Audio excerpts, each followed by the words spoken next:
Hi. We have a surprising turn of events with the Iran war, and I just wanted to briefly cover that. Basically, Trump has proposed a 1 month pause on the war to discuss ceasefire negotiations with Iran. Okay.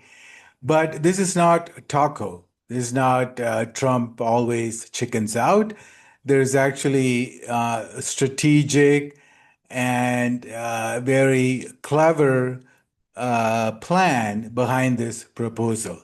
So here are the top 10 reasons why Trump has proposed this. Okay.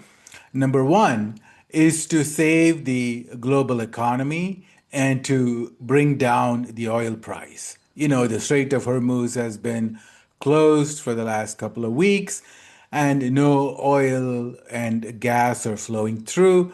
And this is ruining the stock market and the global economy and a lot of other byproducts like fertilizers and helium and so on.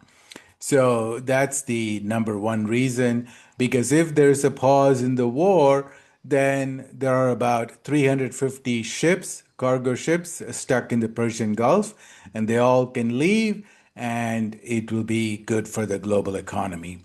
And number two is to replenish the offensive and defensive weapons for the US and Israel. You know, so the offensive weapons are like missiles, like Tomahawk missiles and other missiles that are launched from the air, land, and the sea.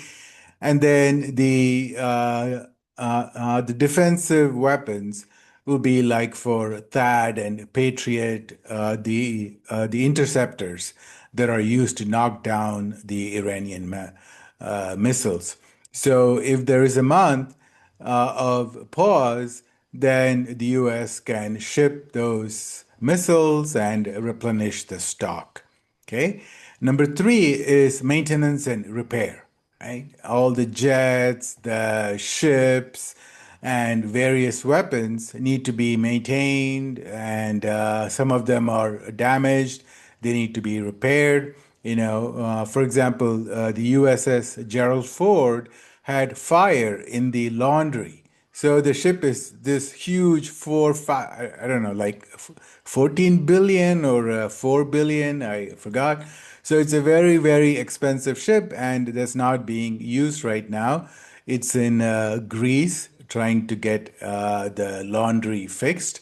So things like that. And then also the radars. Many of the radars in the region have been damaged by the Iranian drones and missiles. So this will give the US an opportunity to fix them.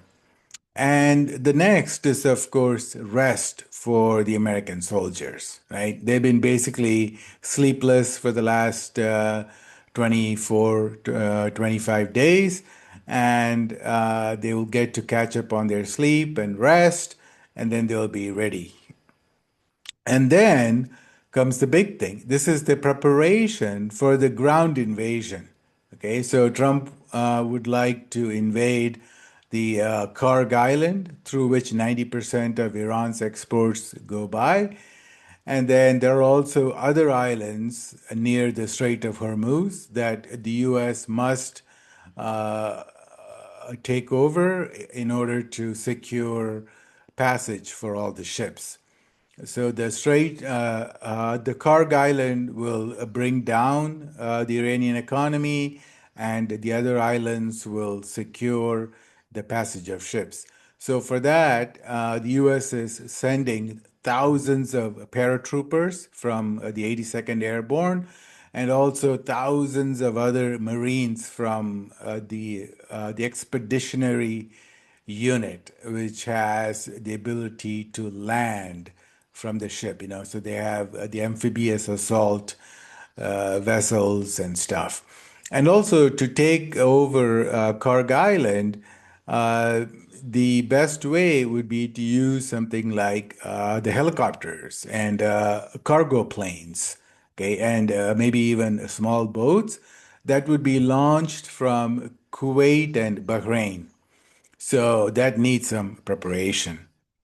And then comes spying. Okay, so there are two types of spying. The first spying is to find out where all the missiles and drones are hidden, because although the Iranians are firing 95% fewer missiles and drones than they did 3 weeks ago, it still is a hassle and causes a lot of problems and weapons, right? So they need to shut them down as much as possible.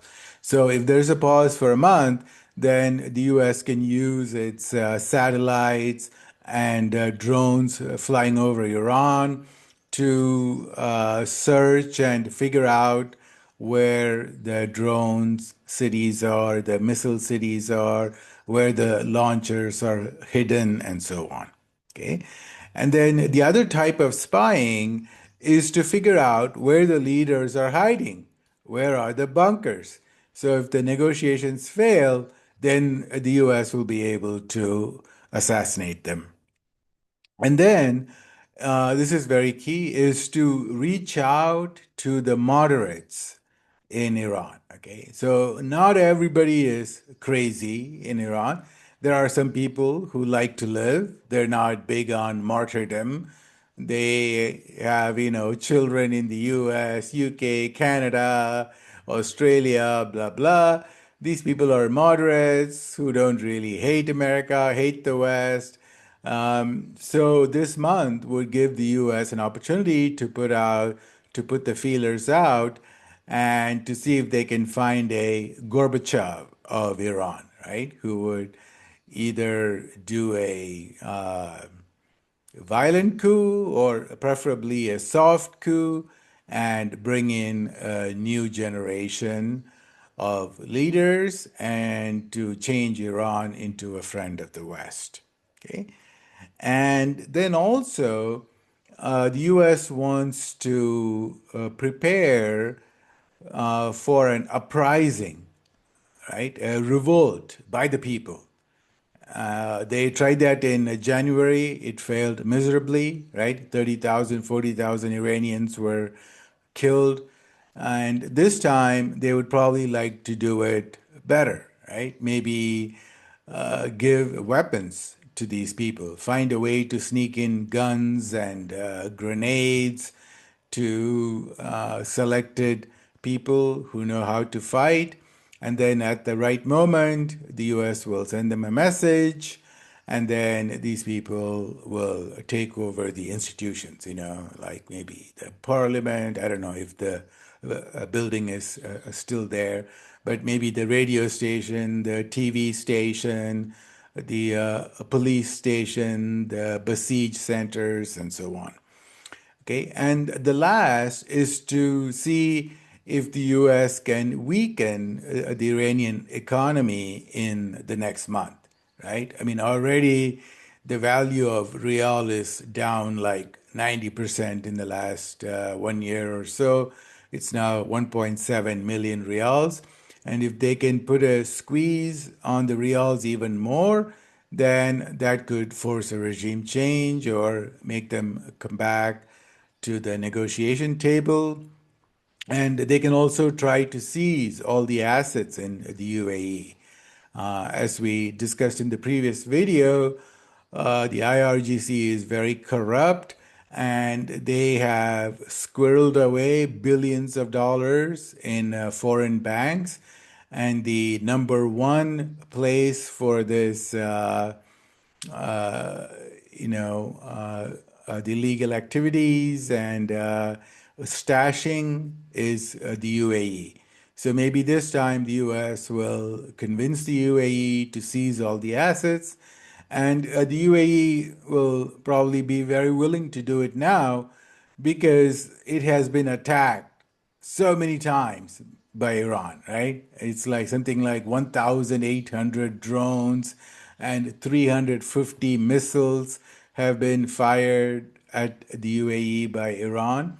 So that would be the last point, is to strangle the Iranian economy and make Iran come to the table and to agree to Trump's demands. Now, given all that, why would Iran accept this 1 month pause? Because I just listed 10 reasons, and they're all very, very bad for Iran. And the reason that Iran would quite likely accept it is because it doesn't have much of a choice, right? It's totally destroyed. It has lost all its navy. It has no the air force at all.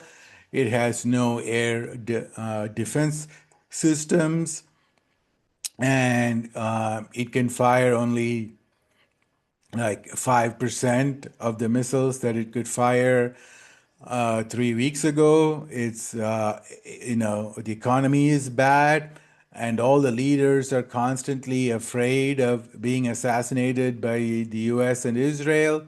So, Iran, and even if Iran says no, there could still be a ground invasion happening this weekend, right? So that's why the Iranian regime has an incentive to test the waters, even though they know that it's going to be bad for them to give the Americans and the Israelis a month. So let's see what happens. We will find out in the next couple of days if the negotiation and the ceasefire can happen. Because Trump has said, remember, he was going to give 2 days first and then 5 days before he would start attacking the infrastructure, like power plants in Iran. So this is a very, very serious matter. Let's see what happens. Thanks. Bye.